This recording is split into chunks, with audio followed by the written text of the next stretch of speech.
Well, good evening and welcome, everybody. My name is John Gray, and I have the great honor of being the director of your National Museum of American History.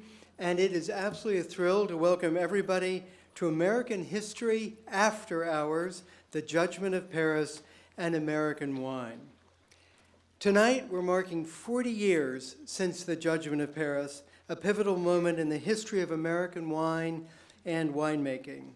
We're very honored to bring together so many of the people who were with in the evening in 1976 and also their families who are with us for a discussion on the impact and the legacy of this important anniversary.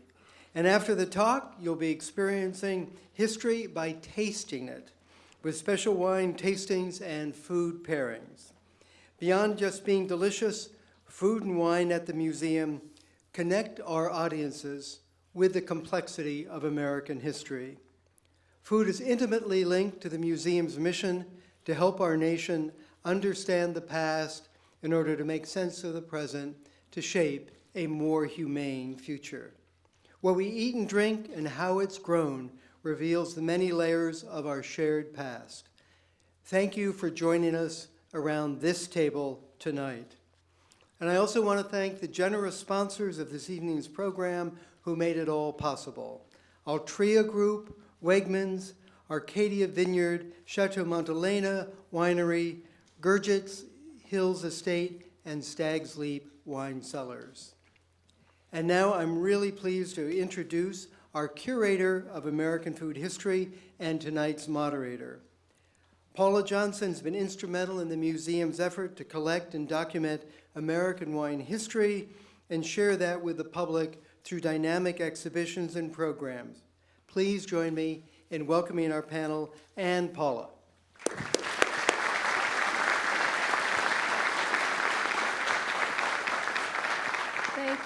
Thank you, John, and welcome everyone. One quick note, you did turn your phones off, but please don't put them away. We would like you to tweet or share the conversation using hashtag #SipHistory or hashtag #HistoryAfterHours, which are in your program if you forget. So with that, thank you for your interest in this program. We're delighted to have a full house today. I will briefly introduce everyone on our distinguished panel because we really want to get to their stories. There are also short bios on each of our panelists in your program, so you can also learn more about them then. And then I also want to remind you that they will all be here after the program when we're enjoying the wine and the food on the other side of the museum. So do take advantage of this distinguished group of people here this evening. To my left is Stephen Spurrier, who ran a wine shop and school in Paris and organized the Paris tasting in 1976. Next, we have George Tabor, the only journalist to cover the event, and that was for Time magazine. To his left is Warren Winiarski, founder of Stag's Leap Wine Cellars and the maker of the winning Cabernet Sauvignon. Next is Beau Barrett, whose family owns Chateau Montelena, and who was a winemaker there for over 30 years and is now the CEO of the winery. Next to Beau is Violet Gurgitch, whose father Mike, who is standing behind her, made the winning Chardonnay for Chateau Montelena in 1976 and went on to establish Gurgitch Hills Estate. And next to Violet is Ted Basler, CEO of Saint Michel Estates, which now owns Stag's Leap Wine Cellars. So welcome to our panel.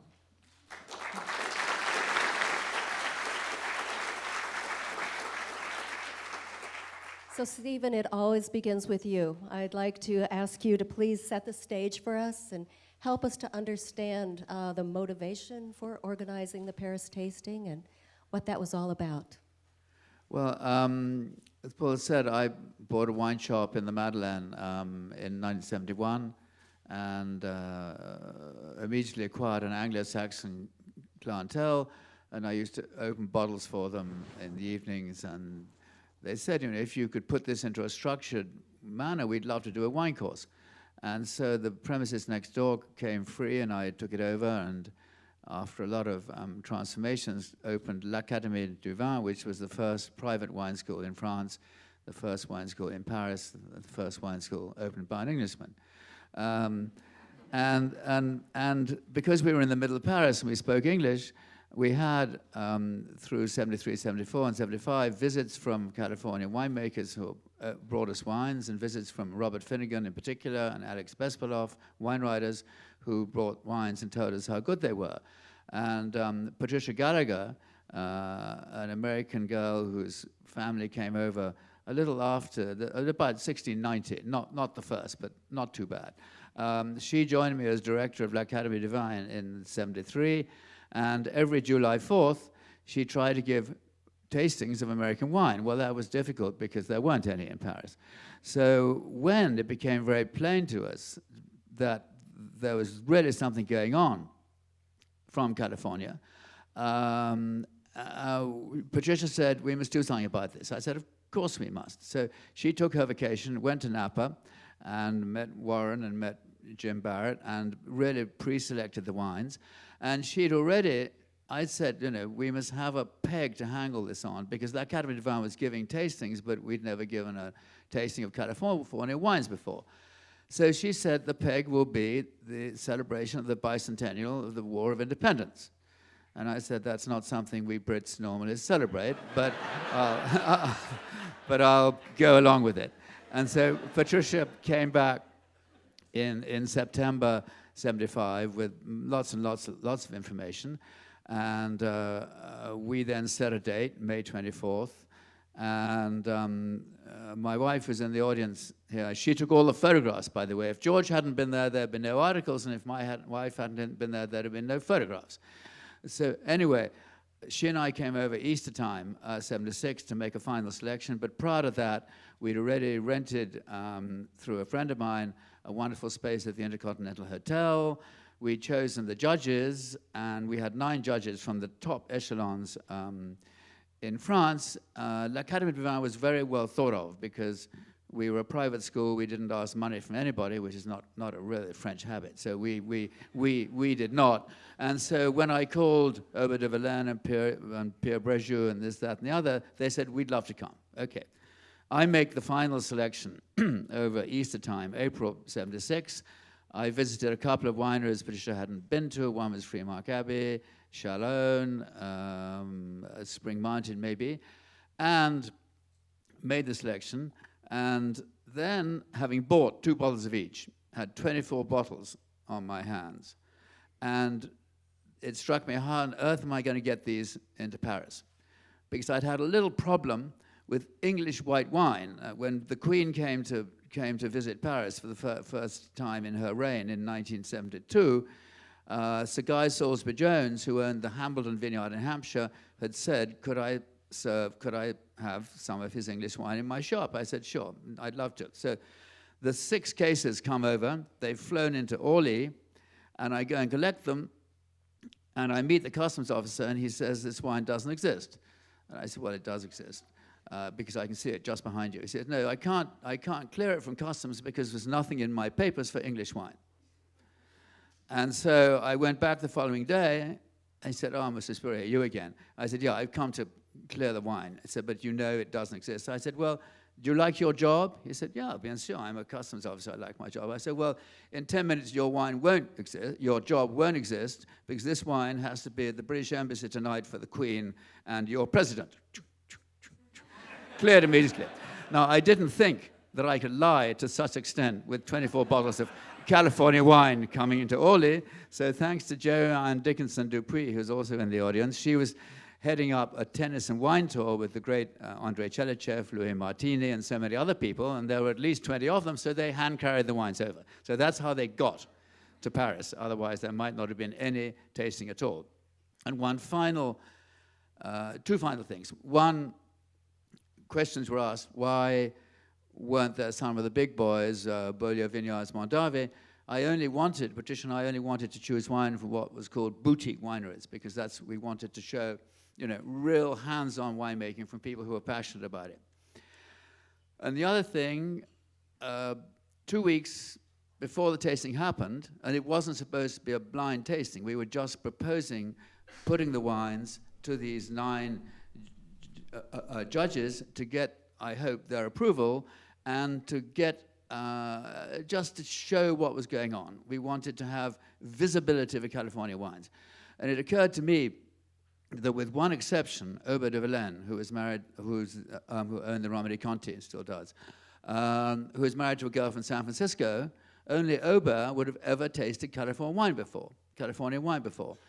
And so the rest of them, I thought the risk was they know that California was on the west coast, somewhere north of Mexico, and they would think that it was a southern country, and they'd judge it like the south of Spain or the south of Italy. So I had the idea of putting in the 4 great wines from Bordeaux and 4 great wines from Burgundy as benchmarks and do it blind. And so when all the tasters turned up, everything was set up, I said, I've invited you to taste California wines, and I've decided to change the rules, and if you don't agree, I'll change them back. And what we're going to do this afternoon is to have a blind tasting with the California wines that Patricia and I selected against the top wines from White Burgundy and top wines from Bordeaux. Do you agree? Pas de problème, they said. And the rest is history. Thank you very much.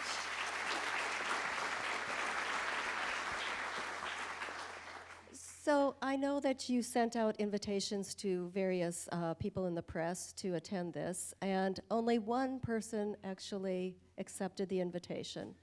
Well, we'd invited Le Monde, François, Figaro, Le Point, L'Express, Libération, and they knew us. And the replies came back, no, it's not interesting. And luckily, George had been doing a wine course at l'Académie du Vin, and so he knew us. And Patricia called him 2 days before and said, you know, we'd really like you to be here. And he said, well, if it's a slow day in the office, I'll come. So, George, was it a slow day at the office? It was a slow day.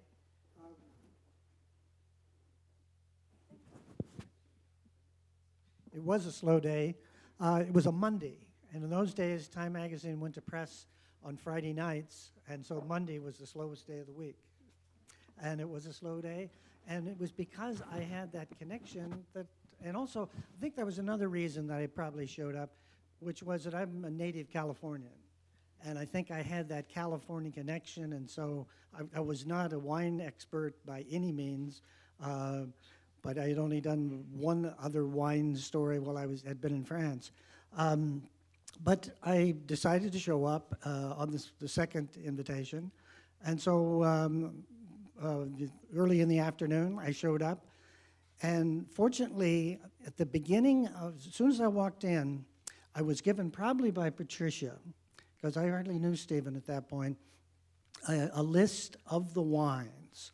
The judges didn't have any idea the tasting order, but I had the tasting order.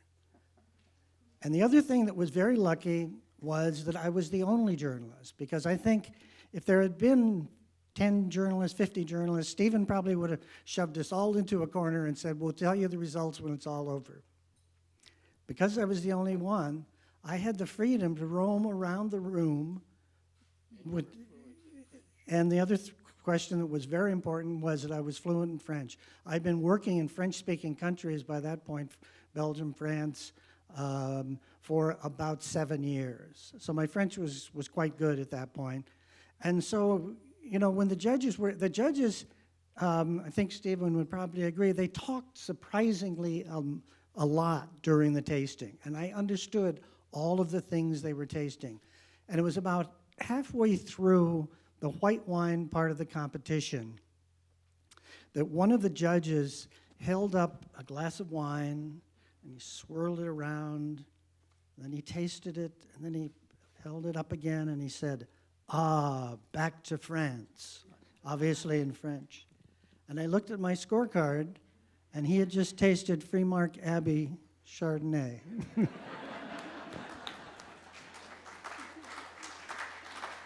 And I said to myself, hey, maybe I'm going to have a story here after all. Because I went to the event really not thinking I was going to get a story out of this, you know. Tell us about filing that story. I mean, this is before the internet and the fast news. Tell us about the big story that you wrote and the small story that appeared in Time magazine. Well, that was the Time magazine style at those days. Is the reporter in the field was assigned to write the whole story because the editors in New York would, work it down to the amount of space that they had. And the story that appeared was the second story in the modern living section after this first story with the nobody ever paid attention to because it was a story about a new theme park in Atlanta. Nobody has ever heard of whatever happened to that theme park in Atlanta. But the second story was only 4 paragraphs long. It was about 7 pages long that I wrote because I was supposed to, in journalistic terms, they say you're supposed to dump your cards, put everything in that you've got. And I was able to, with the help of Patricia, one of the judges, they had gotten the wines into Paris. The owner of Chateau Montelena was in Paris at the time, and so Patricia lined it up, and so I was able to catch him in Paris at the winery. In fact, he told me later that he was sitting in kind of a broom closet, and I told him, he said he just won this Paris tasting in the white part of the category, and he said to me later, he said, what I was really worried about is I'd make a fool of myself and say something stupid. And so we chatted. He gave, it was okay. He said good quotes. I said, a little bit of the background of his winery. And then at the end of the conversation, he said, hey, that's not bad for kids from the sticks. And I thought, hey, there's my quote. You got to have a quote at the end of the story. And that was the quote that went in at the end of the story. Great. Thank you. Warren. Okay.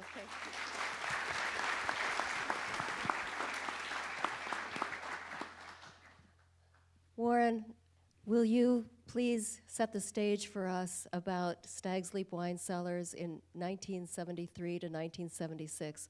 What was it like? I'll do my best. You actually, you had given me a shorter string. You said you wanted to ask about 3 words. I said if you could do it in 3 words, that'd be great. No, but not, we can't do it in 3 words. But 3 words would describe the status. Young, and young. The vineyard was 3 years old.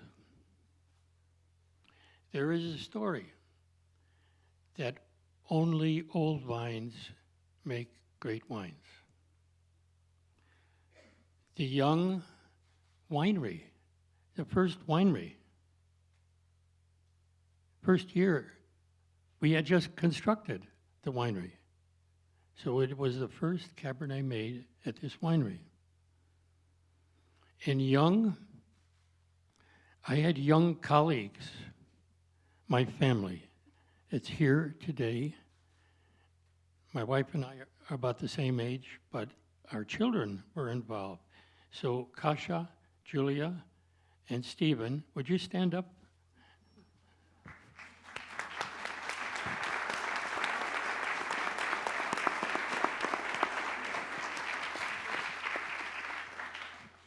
They were young. Everything about the winery, everything about the vineyard was young. I was old. I had completed 10 years of apprenticeship, and I was 35 when those apprentice years began. I worked for Lee Stewart, number two winemaker in a two-man winery, second man. And then I worked at Robert Mondavi in 1966. And I was the first winemaker at that winery when it began, its first year. And then I worked at a winery in Colorado, bringing grapes from California to Colorado and making wine. That was my apprenticeship. I was determined when we started our winery, I would put all that to good use. I wasn't going to make any mistakes. And I set my sights on making a beautiful wine. I didn't think of French wines. I didn't think they would be exceeded in any testing. It wasn't to duplicate, it wasn't to go beyond. It was to make the most beautiful wine I could from those grapes, from that place. It is said that Americans are hard to set limits. They tend to try the best they can in the places they are. And that was my effort. I was part of that. Do the best you can. Do it better than you can. Don't set limits, artificial limits. If I had said artificial limits, I would have said French wines are undoubtedly the best in the world. But there were a number of French astronomers at that tasting, and they discovered that the sun does not only go around France. Thank you, Warren. When Patricia Gallagher came to taste your wine, she must have thought it was wonderful. You must have thought it was wonderful. Did you know it was that wonderful? Yeah, I knew it was the best I could, and I had a pretty good idea that it was beautiful. Only the French could teach me how beautiful it was. Thank you, Warren. She, in fact, said that our Gamay Beaujolais at that time reminded her of Fleury. But she didn't want to make any comparisons that would be embarrassing if they were known. So she said, "You must never say this to anyone." Warren, one more question. When you heard the news that your wine had won, what was your reaction? Well, Barbara received a call from Dorothy Chalistchev when she returned from France. She was on this tennis tour that Joanne Dupuis was conducting. Andre was leader. And she said, she called me. I was in Chicago, the home of my parents.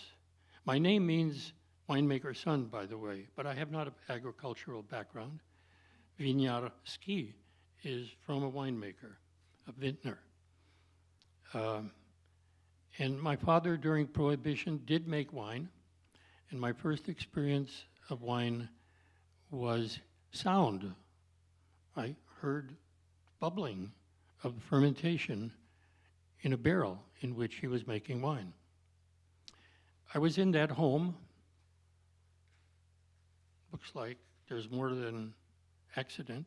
I was in the home. Barbara called me from California and said, Dorothy Chalistchev just called, and she said there was a tasting in Paris. Do you remember?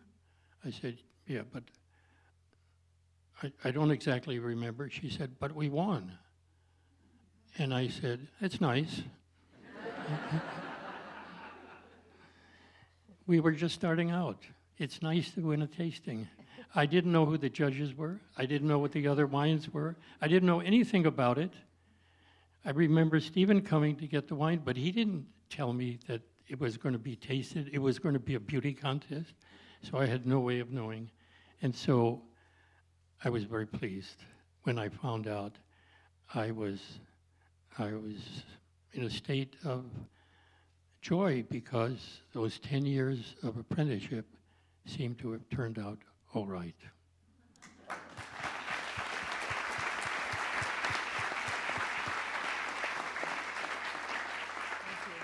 Thank you, Warren.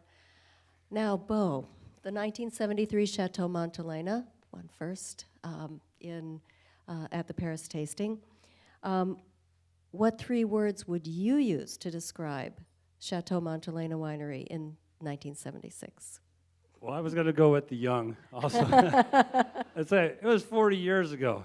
And so I was one of the youngest guys involved. I was just a cellar worker. But so I would say young, actually fairly confident, and a little bit amazingly hardworking and diligent. But we were ambitious and driven, I would say, were part of the things we do, too. Because, like Warren, the long history of Napa Valley making great wines pre-Prohibition, we knew the history, and we thought we could get there again. So we knew that we had to, do great grapes. And then once we had the new barrels and the training, I worked for guys that, Warren and the Untitled Chapter trained. So, but we were fairly ambitious and fairly confident, actually, that we knew we had really great grapes, and if we didn't screw it up, it'd be pretty good stuff. Now, your dad was traveling in Bordeaux at the time and learned about the results and sent a telegram back to you all at Calistoga. Do you remember the reaction of receiving the telegram? Yeah, it was a day that I remember. My boss was Mike Gergis, Violet's dad, and he's very, very, very Croatian. And he was young, too. And he's got the telegram from my dad, and it says, also, my father repeated, not bad for kids from the sticks. Great news, Paris Taste, we won, and you can go to the winery. We still have the document there. But he's like dancing around, we won, and he's like doing a Croatian jig, and and so we of course come out of the cellar. We're just sitting there, filling barrels regular day, doop doop doop, and so pretty soon we were all hopping around learning the Croatian jig. So did the Judgment of Paris influence your decision to really stay with winemaking, because you were young at that time? Yeah, well, actually, I decided to go to Fresno State just before that. I had moved from the University of Utah down to Fresno, and I was actually in summer school that summer at Davis before I went to Fresno. So, yeah, it was definitely a confirmation that I made the right decision, that the brilliant future of Napa Valley and American wine became obvious overnight. When you grow up as an American, you think about meritocracy as everything, and if you try hard enough, like Warren said, if you work hard enough and you're diligent, you put your nose to the grindstone, you can make these great rewards, and you can actually accomplish great things with, just by hard work. And yeah, clearly when we saw that meritocracy was crushing the aristocracy, it was a brilliant time for all of us at that age.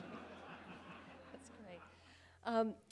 Who you mentioned Mike as a mentor? Were there other mentors? Oh yes, absolutely. You have to think there was other winemakers in the group that had, Jerry Looper, for example, made the Freemark Abbey. He had 2 wines in the competition. He was my next mentor. Mike, of course, he had such a great success with us and made such brilliant wines that clearly, as the wine industry instantly exploded in California, Mike got a great opportunity and started his own house, which is, everybody's dream, I think. And our next winemaker was Jerry Looper, and I trained under him. And we were really, actually the Chardonnay was a sidetrack for us. We've been a red wine house since we started. Our 100 acres at the estate is all Cabernet. So Chardonnay is still a little sideline for us. It's a novel little experiment that worked out. Thank you. I have one quick question. As a member of the post-Paris tasting generation of winemakers in Napa, what have been some of the challenges? The main challenge is that once we got the meritocracy, and then the American standard for quality. Why we won was because our wine was a higher quality, or at that day we had the right wine, the right place. We could compete on a level playing field when we were judged on pure quality.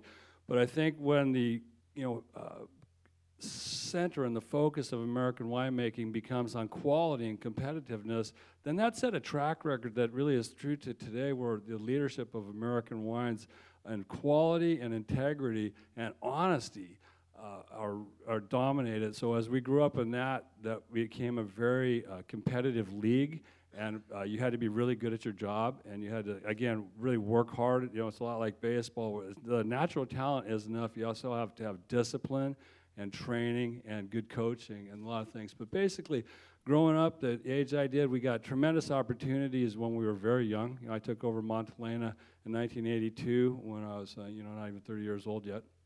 So, and it was a very competitive. I had to follow in Mike's footsteps, and then Jerry Looper, and I'm 28 years old running this world-class winery, and it was very intimidating. So it was a little bit like you read about those guys that get battlefield promotions when the California wine business just exploded in the 70s, 80s.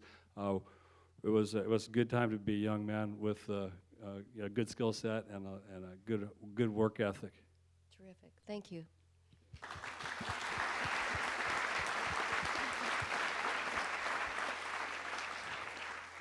Violet, our first question for you is, how is your father? How's he doing?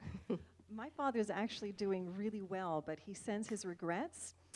His back, unfortunately, does not allow him to travel. So we thought he would be here in spirit, but he's sort of here in person. He's, I'm like my dad in many ways. Usually I like to say I have more hair, but he's a lot cuter, so. Violet, what are your earliest memories of the Paris tasting, of your father talking about it? Many memories, actually. I remember being very disappointed when we started our winery because we were on flat ground that was bare. There was no castle and there was no lake.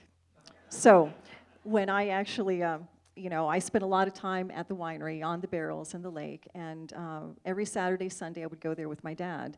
And when he talked about the Paris tasting for the first time, he was sort of in shock. He was like, there's this tasting in Paris. I can't believe I beat the French. And, but I think the impact didn't really sink in until many years later, so.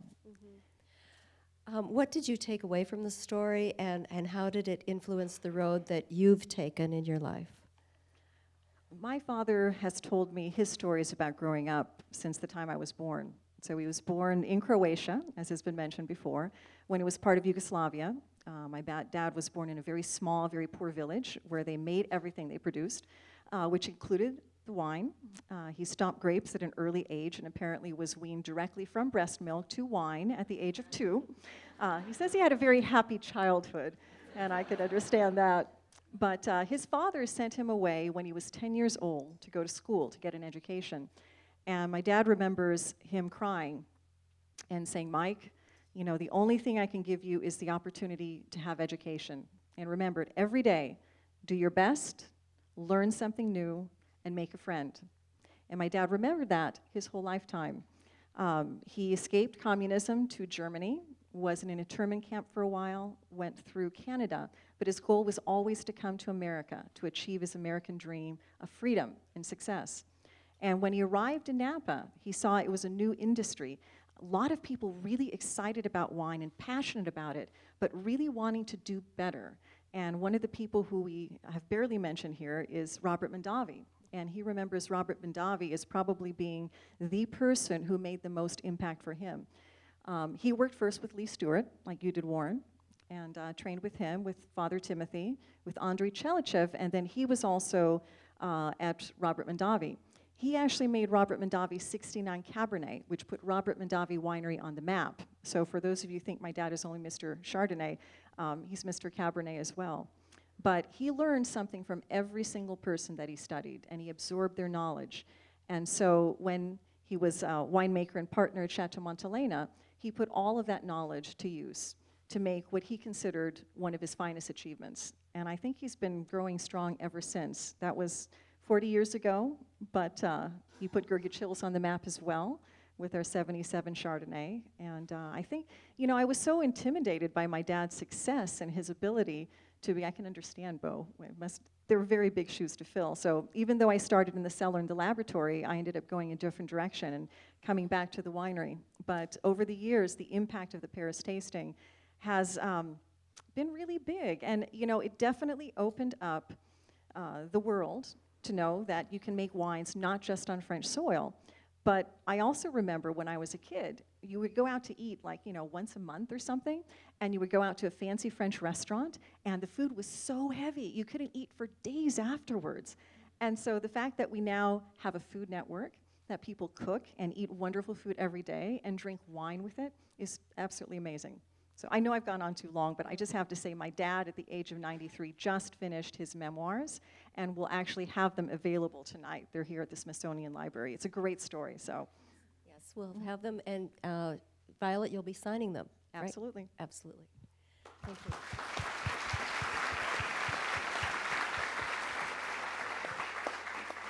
So now, as we continue in this vein of what happened next after the Paris tasting, Ted Basler, you have been involved in the development of the wine industry in Washington State.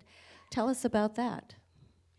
Well, first off, I want to go back to Robert Mondavi, who Okay. said about this event in Paris that it was a victory for Napa, for California, and for all of North America. And just to put that in perspective, if you think about 40 years ago, in Washington State, there were 12 wineries. 40 years ago, in Oregon, there were fewer than 12 wineries. Today, in Oregon, there are 700 wineries. In Washington, 900 wineries and 60,000 acres of grapes. Wow. So the transformation from this event was clearly not just Napa, not just California. And in fact, around the world, people grew this inspiration from this event. It was so tremendous. The name Andrei Chelichev has been mentioned several times tonight, and I just wanted to recognize Andrei's influence. He was one of our consultants in the late 1960s, and he was very inspirational, a 4'11" winemaker who was bigger than life. He also happened to be the consultant to the Antinori family in Italy. And it was Andrei who brought us together. And Piero Antinori came to the United States, he came to Washington, and we have a joint venture winery called Cellars there. But it was with that Warren talked to Piero Antinori, and he said, would you be interested in acquiring our estate? And he spoke with me, Piero spoke with me, and we said, you know, it would be our honor to be the custodians of this fantastic Napa Valley estate. And we are very, very proud to have it in our portfolio. I would just like to make one more comment regarding the gigantic impact this event had. I mean, it really is one of the greatest events in wine history. And it was so big to see the change in attitude about other regions, other wines.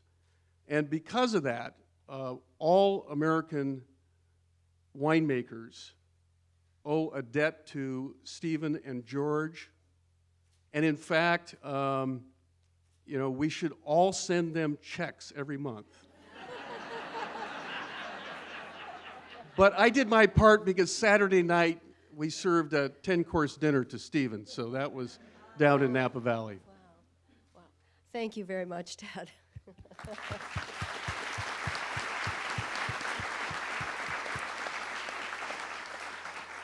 So I've gotten the word here that it's time to open up for a few questions. If anyone has a question, we have some microphones there for you to ask the distinguished panel something you've always wanted to know about the Paris tasting. Go ahead. We'll just do this. So I guess the question is for Beau. And the Chardonnay in the movie Bottle Shock the Chardonnay was brown. So was the wine brown? This is a bit of a, yeah, so everybody knows, it's a very elegant crowd. We know Kurosawa, and now the stories changed over the decades since they happened. So there's one version. I know that the wine pinked. It's a post-bottling instability when it's made super reductive. It's called pinking. You can look it up. It's a transitory thing. It was blown way out of proportion for the film to give one of the dramatic impacts. But so it is a post-bottling transitory instability, and it's quite common. Stony Hill happens all the time. My daughter makes wine. It happens to her a couple times a harvest. So, yeah, it was not nearly such a big deal. It was in the movie. But it's called pinking. You can look it up. I actually have to throw my 2 cents in here too, because it was actually the 72 Chardonnay with which that happened. That was the first Chardonnay that my dad made at Montelena. And what happened was that there was a vacuum attachment that goes on the corker that was supposed to remove the oxygen. It actually was sort of a newfangled device, so most wines that were made were bottled without it. But that very first wine, the 72, things broke down, and that's what happened to it. It actually did not happen to the 73. And that's why it's a Rashomon, it's a Kurosawa story, because my father he went to his grave swearing that it was in. The only one who told the story accurately is George, and he said it's ambivalent. Nobody really agrees, but one of the, it does, Well, the winemaker agrees. we still won the tasting, for crying out loud. Who cares? So,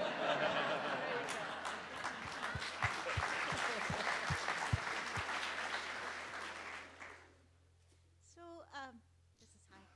So, can you hear me? Oh my gosh. I think it comes down. There we go. So, immediately after this, the marketing and the rush of the news and how people came to learn this. What could you tell that story a little bit? What happened once George's story was filed, and then how did you capitalize on this? How did you market it? What was the next chapter? Immediately after the story was told, I discovered this actually when I was working on the book, and I interviewed several winemakers, the owners of several wineries in the New York area. I said, you remember there's this Paris tasting. What happened after that? I had no idea when I started asking the question. And to a person, they all were saying, you will not believe it. The day after that story came out on a Monday, the next day, or that day, people would come running into the store with a copy of Time magazine and say, do you have these wines? Do you have these wines? And most of them didn't have the wines, but then they turned around and started buying California wines. And so overnight, it changed the reputation of California wines. Warren, don't you have a story about trying to recall the wines? Yeah. I remember a particular retailer to whom I presented that wine, and he said, why should I buy your wine? I can buy Chateau Gloria, it's cheaper. And I'm thinking to myself, that wine is better than Chateau Gloria. But he was persuaded on the basis of price, no reputation, or inchoate reputation, but nothing like the Paris tasting. After the Paris tasting, he didn't remember, but I remembered. I came back to that story. He said, your wine is better than Chateau Gloria. Well, that was an understatement, but it was much easier after that. And there was a partnership then, the winery, and I wanted to get back as many bottles as I could for future tasting. And my partner said, Warren, we should be selling the wine, not buying the wine.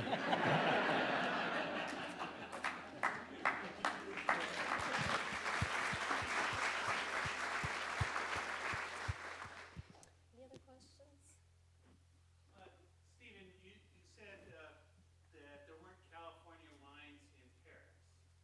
Now, were there any wines other than Spanish, Italian, and French that you were able to sell in your shop? Or was it specifically those? Nothing in New Zealand, Australia, that industry didn't exist?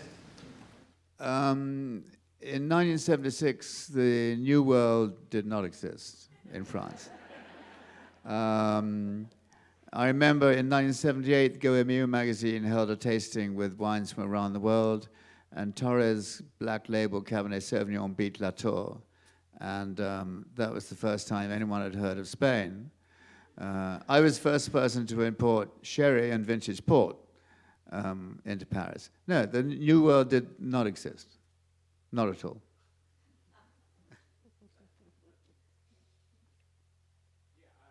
Steve, how were you treated after this? What's that? How were you treated? How was I treated? Odette Kahn, who was one of the judges, and she was the editor of the Revue de Vin de France, the same day, she realized right away what was going to happen. And she asked for her notes back. And I said, sorry, Madame Khan, they're not your notes, they're now my notes. 2 weeks later, she wrote an article in the Revue de France saying the tasting had been rigged, and I had spat in the face of France and all that kind of stuff. I was physically thrown out of the Ramenet cellars. I'd called Monsieur Ramenet, because I had both the Batin Montrachet 72 and 73 in my shop. And Pierre Ramenet, who was known as Le Père Ramenet, had already been on the front cover of Goemio and said that God had put him on earth to make great wine. So I called Ramenet and I said, I want to put one of your wines into a tasting, and I've got the 72 and 73. Which do you recommend? He said, young man, all my wines are brilliant. So I put in the 73 just to match the 73s from California, and it wasn't brilliant. So anyway, I was physically thrown out of the Ramenet cellars. But otherwise, putting a positive spin on it, Aubert de Villaine, who was given a really bad time in Burgundy when he went back, announced a few years later that it was a welcome kick in the pants for France. And I was interviewed by Le Monde recently before coming out here, because they're going to have, Le Monde is going to publish on the 24th of June a big article on New World wines. And I had to translate. I said I'd forgotten what it is in French, but a kick in the pants. And he said, un coup dans la derrière. Well, that's what happened. I think we have time for one more. No, one more? Okay, one more. Okay. Can I say one thing? I think Warren mentioned that there were some French astronomers present at the tasting. And I'm an astronomer, so I'm curious. Do you remember who they were?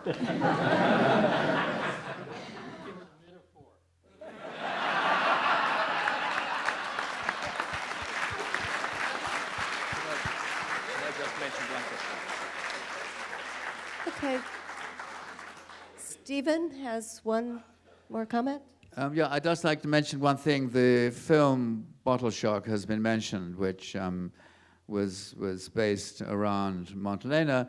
And I'd like to say that a movie has been written by Robert Kamen, who's a well-known screenwriter, and it'll be called The Judgement of Paris.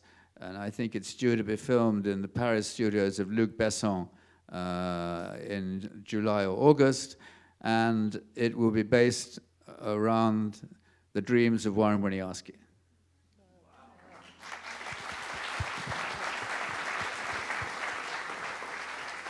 Okay, and I also would like to let everybody know that Patricia Gallagher, who wasn't able to be with us this evening, has sent us for the National Collections 4 wine glasses from the Académie du Vin, along with a register from the Academy. So we will have your history here as part of the National Collections of the American Food and Wine History Collections. So we're really very glad for that. And Warren, you have a... Yeah, just getting back for a minute to astronomy question.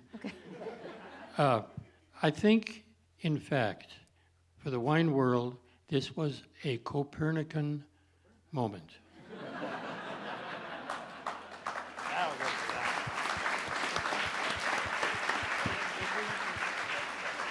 Okay, it's now time to taste some wine, and you may exit out the back or here by the stage. As you exit, you should pick up your wine glass, which you can keep. There is a book here for you to taste. It has tasting notes, and you can make your own notes as well. And there will also be activities and book signings on the West End. And I want to say one more special thanks to our panelists.